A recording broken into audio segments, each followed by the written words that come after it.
Hello and welcome to DAO Watch episode 2. I am your handsome host, Cryptosi, and today, unlike all my other episodes, I'm actually away on holiday, so the background is a little bit different, and you may hear some of the family with me because we're all out here sunning ourselves down. In this episode, we're going to discuss Dash, PIVX, EVMOS, and a special guest, which will be Gitcoin this time around. All of the proposals this month kind of follow a certain theme, which is the social side of DAOs. So we're going to look into 4 separate proposals, as usual, do the pros and cons, and I'll let you know which way I'm going to be voting. So without any further ado, let's get into it. So the first proposal today is from the Dash Incubator. It's kind of like a follow-on proposal. You can see it here. It's for 900 Dash. The owner is a guy called Rion. There you go. The proposal in a nutshell is it's an incubator to help build Dash-related projects, help with support and integration for people who want to build something on Dash or using Dash or around Dash. This incubator pretty much helps them. Not only that, it also is a very good way of keeping track of what's happening within the Dash ecosystem away from the core. So there's core and then there's these guys who are separate. I honestly can't tell you how much I love this proposal. I'm going to leave it up here so that you can read it as I discuss it. But to sum it up, they're asking for what is around 35k. And if you look closely, they do actually say all of the projects that they're incubating. The proposal goes into some real great depth. There's real good organization in what's happening here. Let me see if I can pull it up. Oh, hold on. Actually, it may be in the full description. Yeah, there we go. So if we pull this down. So there's all of this. I want to say feedback. Record keeping, I think, is probably a better way, and then we do have some feedback, and the system works by having a few strategists, somewhat centralized, but the flip side is there's there's nothing to stop people from still putting in proposals. So honestly, I think it's very, very good. They outline their priorities, what they were doing. For example, we'll go through their priorities quickly. They want to do the internal improvements, so GitHub migration. They're constantly improving their structure, so they've got restructuring. They want to have a Q&A platform. They want to do platform Q&A. Q&A is basically testing, and they want to make some more core contributions. Well, this is their past priorities. Their new priorities are further down, but this is what I really liked. They've got a reward of all the things that they've been doing. Chain integration. Some of these are quite important. The Gemba DApp, I'm not sure what that is. Dash Stamp, charity giving platform, Dash ETH bridge, decentralized IDs, MetaMask Dash setup, DAPI, decentralized HTTPS, atomic swaps. Some of these are very good. A Rust Dash RPC client as well. So some really, really good things happening all under this one particular proposal. I'll put the links in the description so that you can take your time to look over it yourself. But it really is a great proposal. It's one of those proposals there's not really much controversy to be had, to be honest with you. They've got dates for the deadlines, for the schedule, for all the things they want to do. They're a bit behind schedule. It's probably in a part that I scrolled past quickly because the evolution platform, which is called something else now, is being delayed. And that's the fault of Core and not the fault of these guys. In the last episode, which I'll put the link in the description of mine, we actually discussed the Dash Core proposal and the fact that they don't have enough competition. These guys are not competition, but they do sometimes highlight the shortcomings of Core.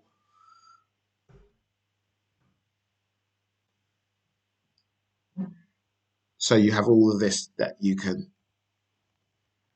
check through. For me, the asking amount that they're asking for 35k, I think that's tiny considering all the things that they're getting done. I'm assuming there's a lot of volunteering happening here, which is great. I would probably go so far as to say it's probably the most fleshed out and possibly best proposal I think I've seen. I can understand why people are a little bit worried about the centralization, considering these strategist roles. And I do think that some of the things that they're doing are things that Core could probably should be doing. The closeness between them and Core is great because you can tell that although Core are somewhat fumbling at the moment, the incubator team, they know what's going on, they know what's coming in the pipeline, and they can build. One of the problems that you do have with blockchain is that if people build and you're expected to build on top of it and you don't know what they're building, they can break what you're building. So it's great to see those two groups working so well together.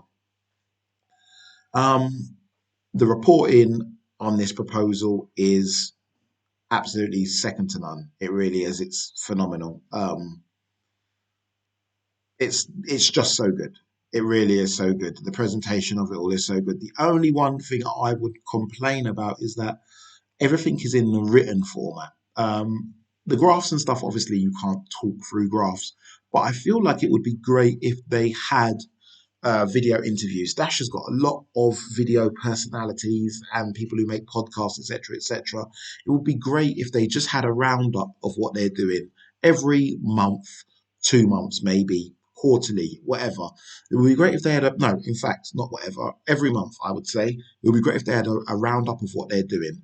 And Dash does have the community to get that done. I think that would be it will be a great addition to this particular proposal and to the reporting, in fact, just to give people a different way to digest it. It can take quite a while to read this. English is not your first language. It can be quite difficult. It seems to not be published in any other languages, which is, I'm being very picky. It's still probably the best proposal I've seen. It still is probably the best proposal I've seen. So let's talk about the cons. It's very, very complex. So to properly understand all the things they're doing and give really anything more than I don't want to say philosophical, but ideological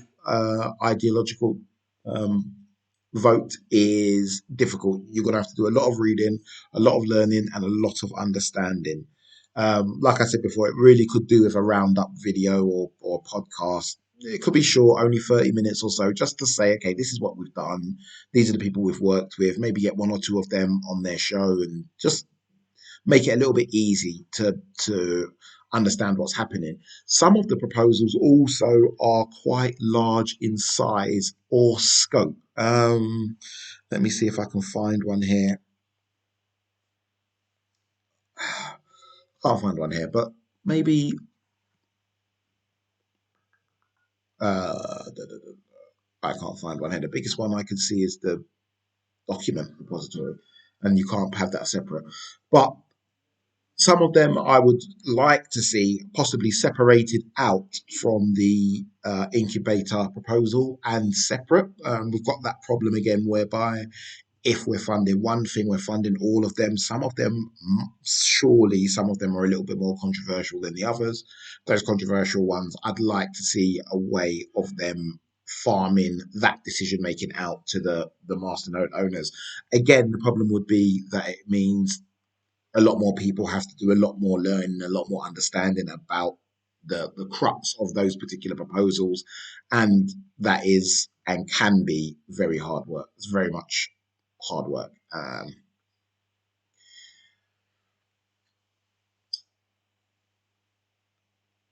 Monthly funding, I think, works against this proposal. I think this is a problem not only with the Dash Treasury, but with most treasuries.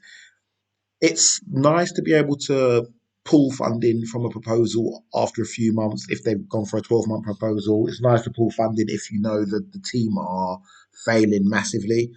On the flip side, the time that they're taking to put these proposals through, is that helping, or would it be better, for example, if they just put the whole proposal through a massive amount in November? So they're not doing it for 6 months, 12 months, or etc. They're not doing it over such a long time. They pull out the money. The money is there. They don't have to worry about fluctuations in price anymore. The time that it's taken to liaise with the community is can be used elsewhere. Again, I'm nitpicking because I wanted to fill out some cons, and it's not really that much of a con, but possibly the monthly system of Dash may be working slightly against this particular proposal. This is one that I personally would fund for 12 months and give these guys the money. They've shown that they're competent. They've shown that they're capable. You know, like we give presidents 4 years, we can give these guys 1 year. So uh, for me, I would like to see on some proposals the term be increased and them not have to come back and ask. Okay, so what am I going to vote on this particular proposal? It's an overwhelming yes from me. The centralization that I've mentioned twice is easily overlooked. This proposal is the best proposal I've seen in my history of looking at proposals on DAOs. It's a phenomenal proposal. I think that these guys, I don't want to say they're keeping Dash going, but for me, they're keeping my faith in the Dash project. It's good to see that this particular group are doing things, keeping tighter to schedules. They're not doing everything perfectly and on time, but they're keeping closer to schedules. Um, they're not they're not making promises that they can't keep, and yet they are still making promises. Um, I'd love to see them help to incubate some solo proposals or some proposals that aren't funded as a within their incubator, some proposals that are funded outside of the incubator, but still um, give them the support that they're giving everybody else. I think that would mitigate the centralization a little bit. So if they had some sort of criteria for proposals which could go directly to masternode owners, that would be a nice addition. But for me, it's an easy yes. It's the easiest yes I've come across. Wouldn't mind a little bit of background on who the strategists are. I understand that they want their privacy, but eh, I'd just be interested to know, to be honest with you. So perhaps if they built like a profile microsite or something similar to that with their backgrounds and the backgrounds of the people they're giving funds to, that could help with the transparency a little bit. But that's all small things. So from me, the Dash Incubator proposal is a massive two thumbs up. I would uh, I would suggest all of you that can vote on it and vote yes. Um, let's move on. The next one, PIVX Labs expansion version 2. Right, so this one is PIVX obviously is it's my baby. I worked there for a number of years, so I've always kept an eye on what they're doing. Um, I'd heard about PIVX Labs before I'd looked into this, as it was. kind of like a thing that was around when I was there, but this particular proposal for me is amazing. It's phenomenal. So what they want to do in a single sentence is they want to have an area for non-core development, supporting and allowing a place for non-core things to flourish. By core, I mean the actual blockchain itself. So the team that works on the blockchain maintains the blockchain itself. We'd call them the core. The teams that build around the blockchain, and we're going to look at some of the things that they've built now. We call them non-core.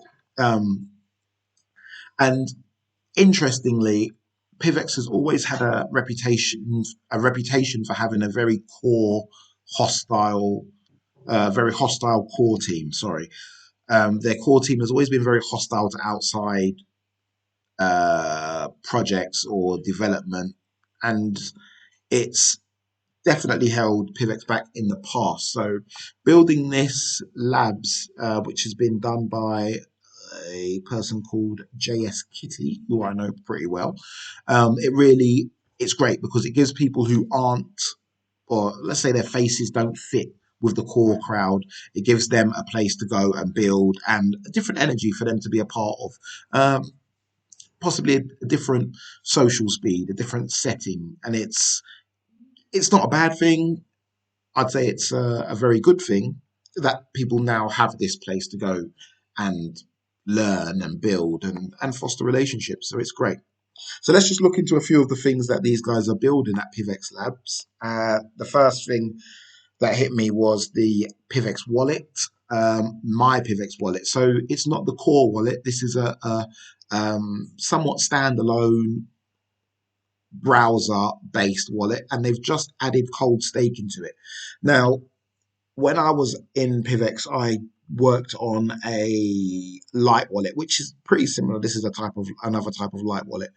PIVX itself does have it did have some stability issues, and there are issues with the wallet being a full node type wallet. So you have to download all of the blockchain so that you could use it.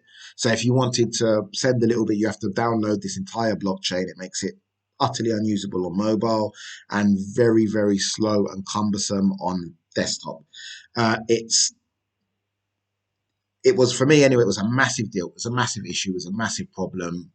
So I worked on getting a fix, and this is streets ahead of anything I worked on. It's just a simple browser plugin, something like MetaMask, if you're familiar, goes into your browser. You can send and receive your PIVX there, and now you can also cold stake. Cold staking is sort of like having a interest-bearing account with your PIV. So you send your PIV to cold staking, and you get rewarded as time goes on. It's now blockbook agnostic, so you can plug it into any explorer, which is good. And that helps with decentralization. There's analytics, so you can opt. Oh, I can't remember if it's opt in or opt out. Either way, you can send them some of your data to help them to build better in the future, and they're porting it over to Rust. Rust is it's a language for flexing. A lot of developers feel like it's the best language ever. I personally wouldn't know, but it seems to me that the guys that like Rust are the guys that are going places. I hate to say it. They're working on merchant adoption through Cryptwork and BitListen, which is, I don't know, I can't bother to read that. So on top of that, they've also shown their future plans, which is Tango, which was built before, but they're going to rebuild it again. It's just to find out consensus, who likes what, and if they like it, can they fund it? It's a bit like a crowdfunding platform, but in PIV. It was built before, and we just couldn't get any traction on it. These guys are going for it again, but I think they're going to possibly run it on its own chain, something like that.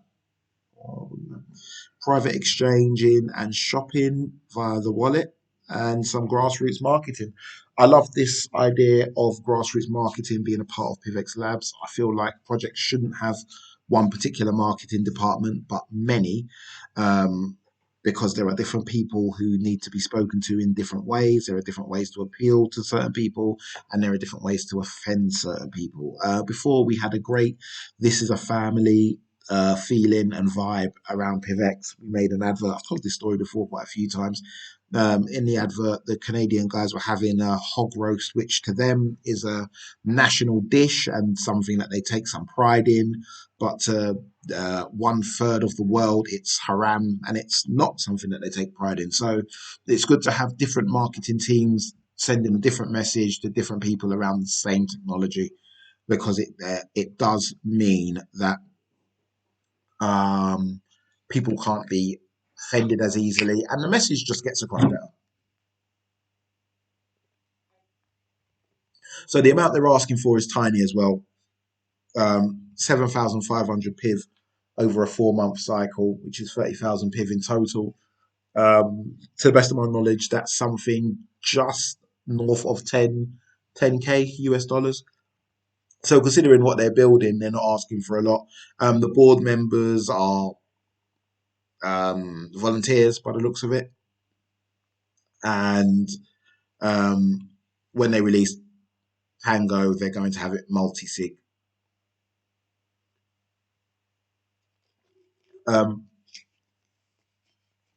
And it's good because anybody can ask for funding from the labs. So it could become a backup if the masternode owners decide that they don't want to endorse something. The labs can then decide to come in and endorse it.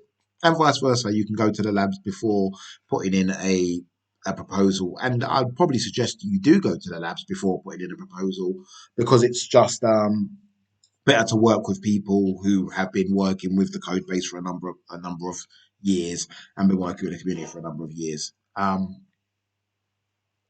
So that pretty much sums up that proposal. I like it because it's nice and concise. They say what they're building, why they're building. My PIVX wallet particularly interests me, as you know, downloading the entire blockchain is now considered archaic. Although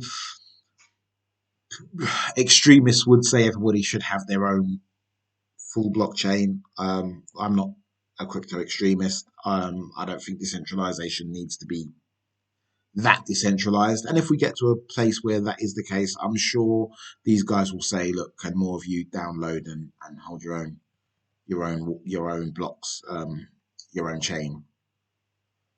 The amount is low. This is kind of like a light version of the Dash Incubator. I like them both for similar reasons.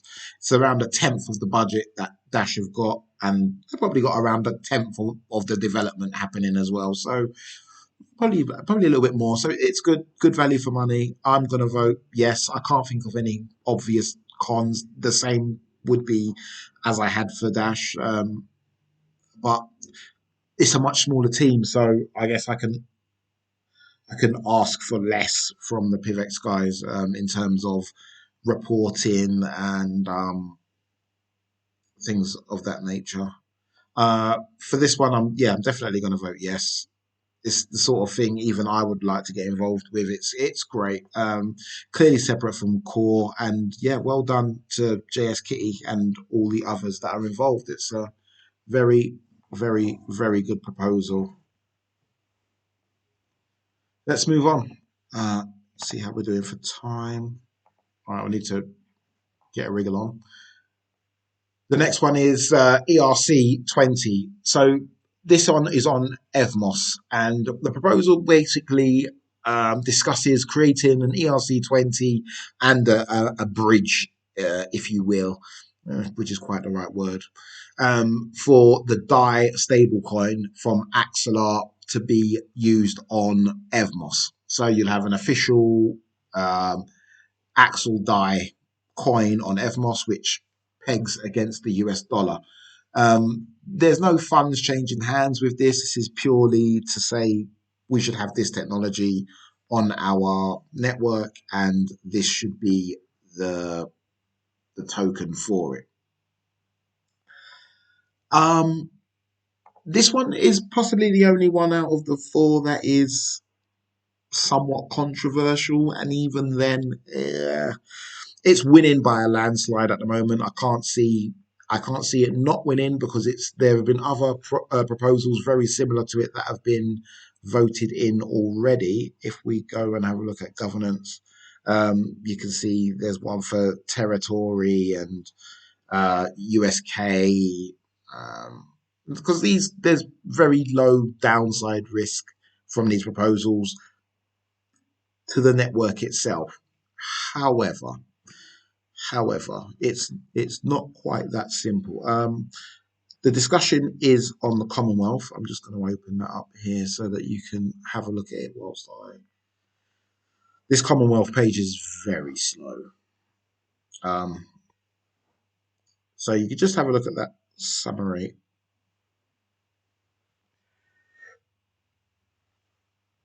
The EVMOS budget is huge. There's millions of dollars worth of EVMOS in their treasury. They've got the money to do quite a lot of things, and they're not spending no money on this one. So quite a simple proposal, this one. If it doesn't pass, I guess I don't want to say non-core. Someone else could just create their own bridge to a stable coin and call it a stable coin or whatever. And I have no doubt they will do that in time. The cons with this are, I guess they're quite obvious. They jump out, right? So the cons are, what if this, and well, I don't know who this guy is. He seemed like he was trolling this John guy. I only hope AXLDAI bridge won't be hacked. But that's a serious problem, right? So with this sort of proposal, or with having stable coins bridged from another network, the issue is, what about the bridge, and what about the safety of the initial network? So not only are you relying on DAI to be stable, you're then relying on the ETH network to be stable, you're then relying on AXLDAI to be stable, not be compromised, let's say, and you're then relying on EVMOS not to be compromised. So that's a lot of layers you're relying on to hold your stable coin value, particularly on EVMOS.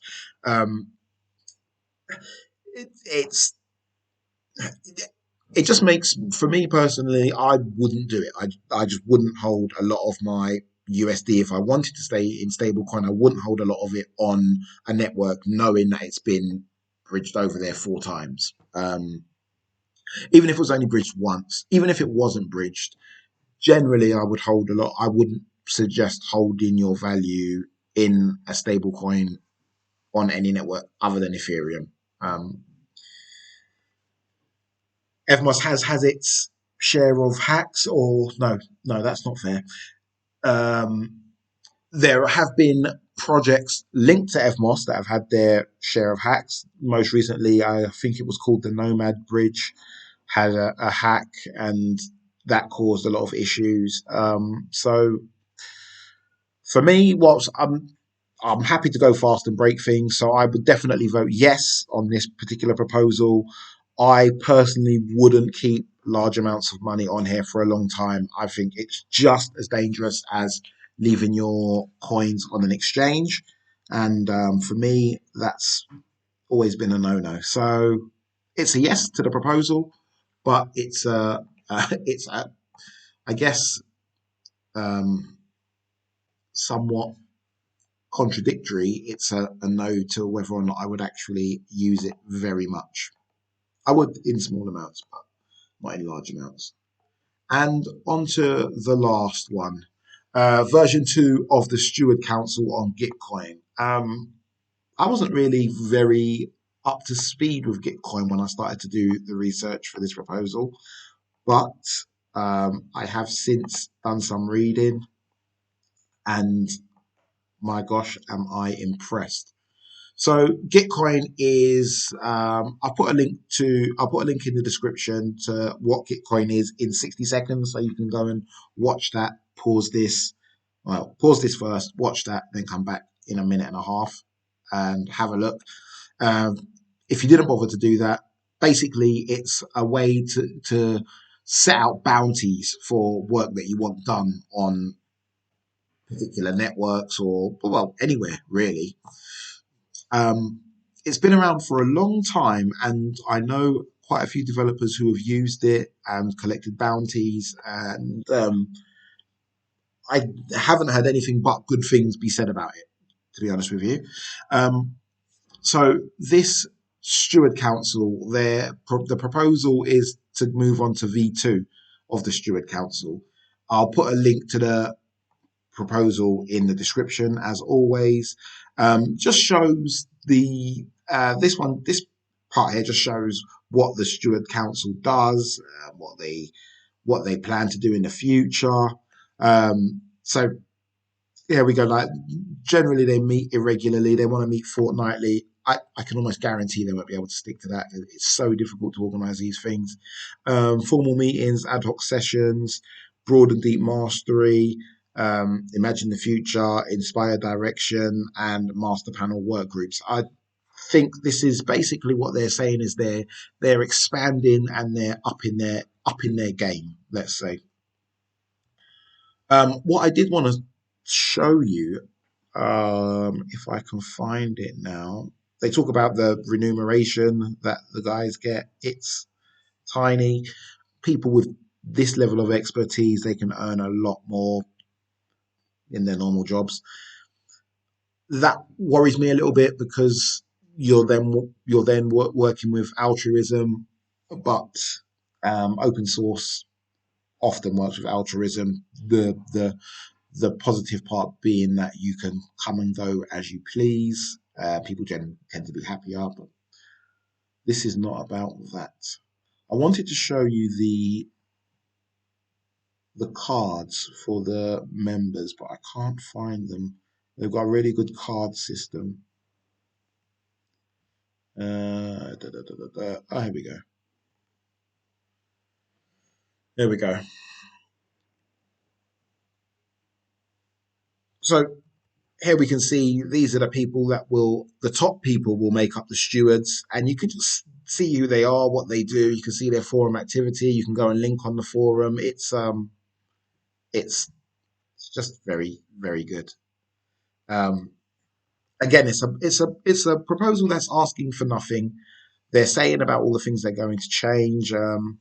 It brings learning about this has brought into focus the steward cards for me. I really like this system, the system that they have behind them, which is as close to a meritocracy as I care to venture. It's not been a system that I've always been overly happy with, but in this particular case, I think it works very well. It also incentivizes engagement really well.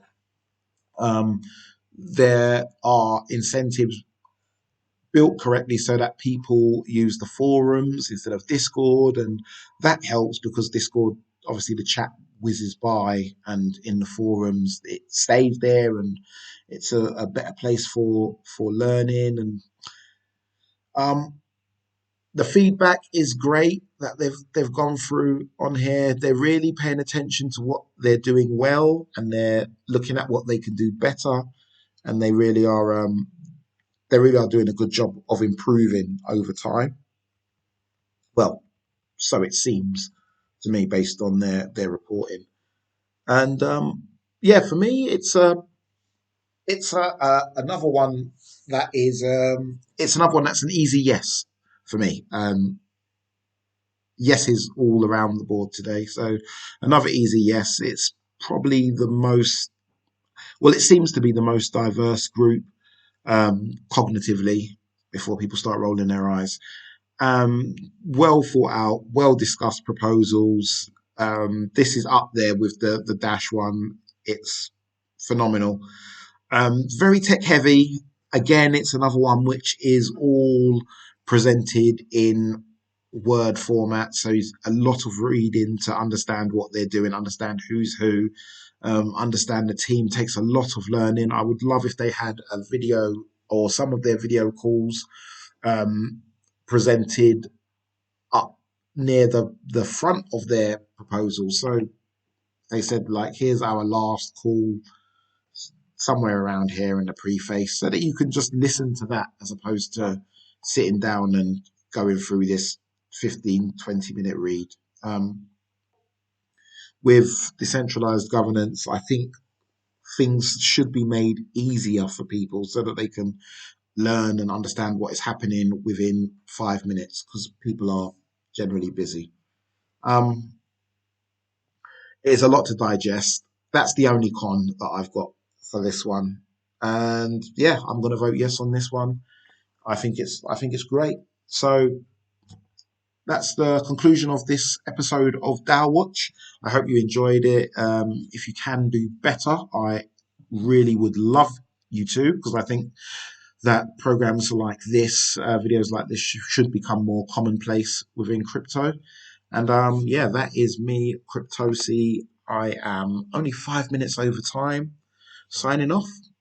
Thank you and goodbye.